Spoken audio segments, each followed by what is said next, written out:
ただきます。Welcome to episode 1, part 1 of the Koufuku Graffiti cook-through. We'll be making Ryou's Inari Sushi for part 1. You'll need 2 cups of short-grain white rice. Rinse and wash until the water runs clear, then add in 2 cups of water. Then swirl the pot to make sure all the rice is submerged in the water. Then add in a piece of kombu. You may need to cut it in half to make sure it fits in the pot. The kombu is going to make your rice extra fragrant and flavorful.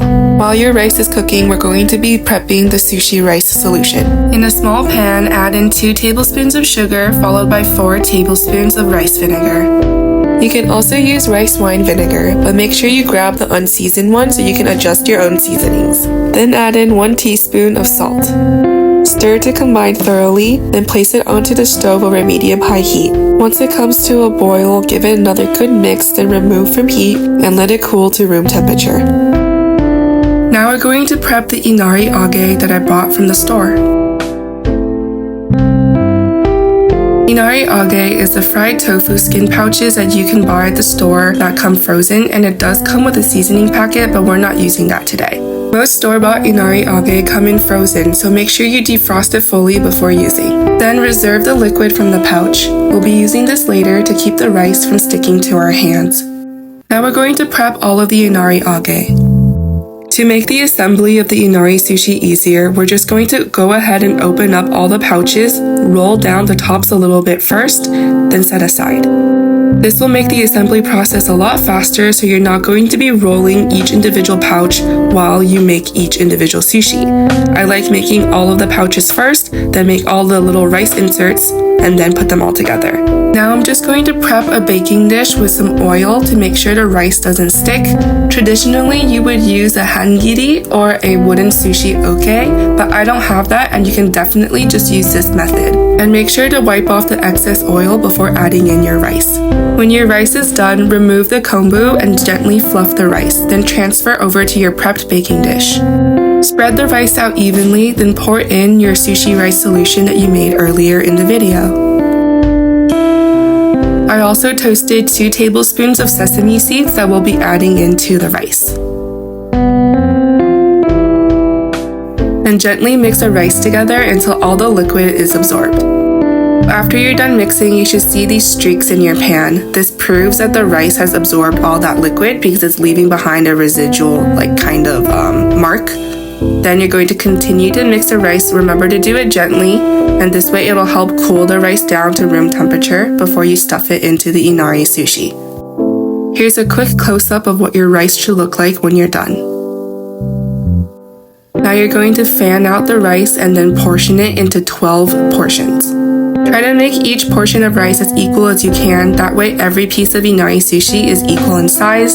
You can definitely use a tablespoon measurement, but I find that it's harder to portion out 2 tablespoons of rice instead of just doing it this way by eyeballing. Plus this way you know you have 12 portions to match your 12 pieces of Inari Age.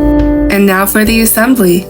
Using a rubber spatula, dip it in the Inari Age liquid you saved, then scoop out a portion of rice and place it onto some plastic wrap. This way you don't get rice all over your hands, and by using the liquid it won't stick to your rubber spatula.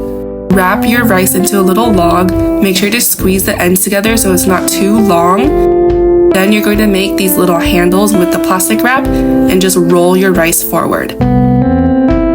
You'll end up with these cute rice cylinders. They're easy to unwrap too. Just pull the ends of the plastic wrap, then unwrap each rice cylinder and place them back onto the baking dish. Moving on to the Inari Age. Be very gentle as these fried tofu pouches are very delicate. Insert the rice into the pouches and gently push down using your thumbs.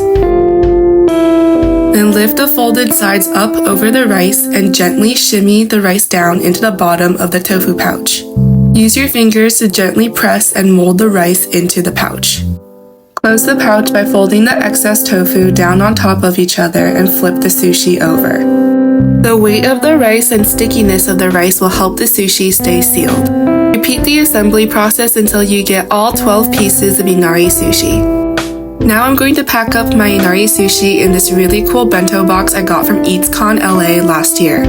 I'm so excited to be taking my Inari Sushi on the go, as my friend invited me to Universal Studios with her today, and we're going to eat it once we get there. Inari Sushi is such a great on-the-go meal or snack. They're meant to be eaten at room temperature and travel really well. If you have extra or want to save some for the next day, just wrap with plastic and leave at room temperature. Inari Sushi is best eaten the same day, and I wouldn't suggest keeping it in your fridge for more than 2 days as it'll get dry and hard. Now let's go to Universal. We made it! The Inari Sushi traveled so well. It was so succulent, juicy, sweet, and delicious. We had a blast at Universal, and having our Inari Sushi Bento made life so much easier when we got hungry waiting in line. Make sure you stay tuned for part 2 of episode 1 where we'll be making Kitsune Udon. Thanks, and I'll see you next time. Bye!